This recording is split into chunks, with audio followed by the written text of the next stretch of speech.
Hantu setengah jadi. Mata keponakanku menyipit dan ia bangun perlahan-lahan dari tempat tidurnya.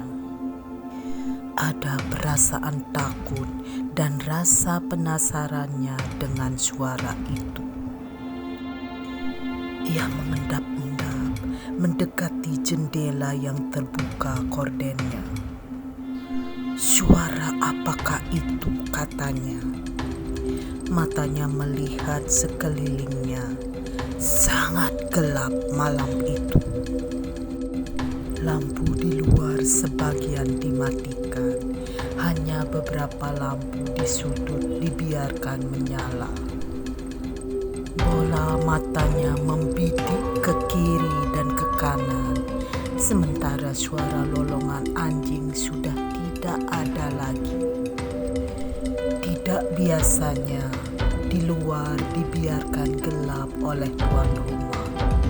Hari ini tidak biasanya seperti itu. Ia bertanya-tanya dalam hatinya. Suara desisan dan cekikikan semakin terdengar jelas di telinganya.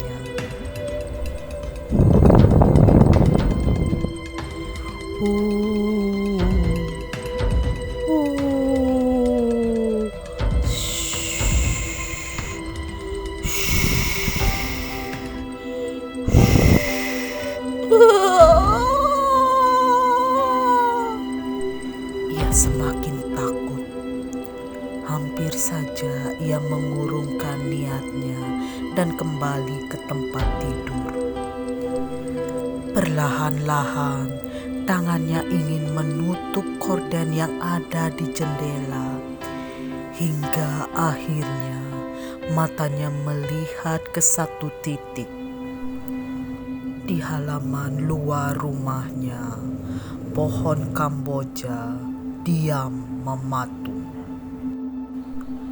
Pohon pepaya diam mematung, dan pohon nangka bergerak-gerak perlahan, seolah-olah ada yang menggerakkan. Ia menghentikan tangannya untuk menutup korden jendelanya. Ia mendekatkan wajahnya ke jendela kaca. Bola matanya dibelalakkan untuk lebih jelas melihat makhluk itu dari arah yang cukup jauh. Tetapi masih cukup jelas ia lihat dari jendela kaca itu.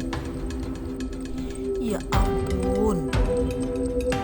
Ternyata ia melihat sosok tuan rumahnya bersandar di pohon nangka itu. Wajahnya menyeramkan, dengan rambut dibiarkan menyentuh bahunya. Kuku tangannya panjang-panjang, kepala di depannya sedikit botak. Ia bersandar di pohon nangka menghadap ke arah depan pintu luar rumahnya. Walaupun dari samping jendela kamar, keponakanku masih melihat dengan jelas wajah tuan rumahnya itu. Wajahnya dipenuhi bercak-bercak merah, tetapi bukan darah. Matanya sayu dan sipit, menatap kosong ke arah jalan. Hanya suara mendesis dan cekikikan sekali-sekali masih terdengar.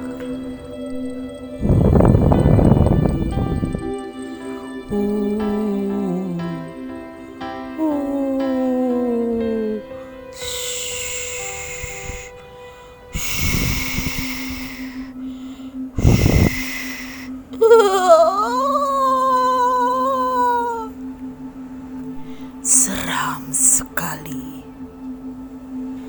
Keponakanku tidak bisa berkata apa-apa. Ia tidak bisa berteriak. Rasa takutnya ia telan saja.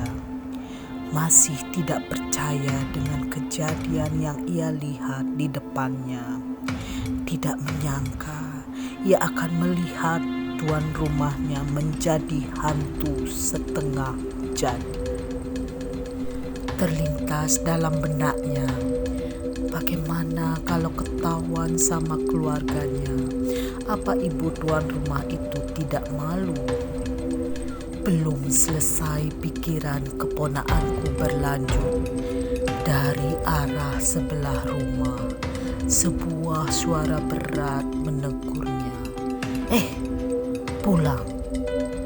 Ternyata suami ibu itu menegurnya dengan sisa-sisa tenaga dari tubuhnya yang bergetar karena rasa takut yang amat sangat.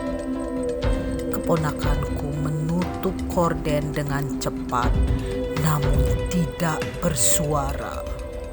Ia takut hantu setengah jadi itu menoleh ke arahnya. Dengan lari secepat kilat, ia merebahkan tubuhnya di atas kasur di sebelah anaknya yang masih tidur pulas. Ia tutup wajahnya dengan selimut karena rasa takut yang amat sangat. Dalam pikirannya berkecamuk, semoga ia selamat dan keluarganya tidak diganggu oleh makhluk itu. Keesokan harinya, adiknya disuruh menjemput untuk menginap di rumah orang tuanya. Beberapa hari kemudian, ia dan keluarganya pindah dari tempat yang menyeramkan itu. Itulah cerita pengalaman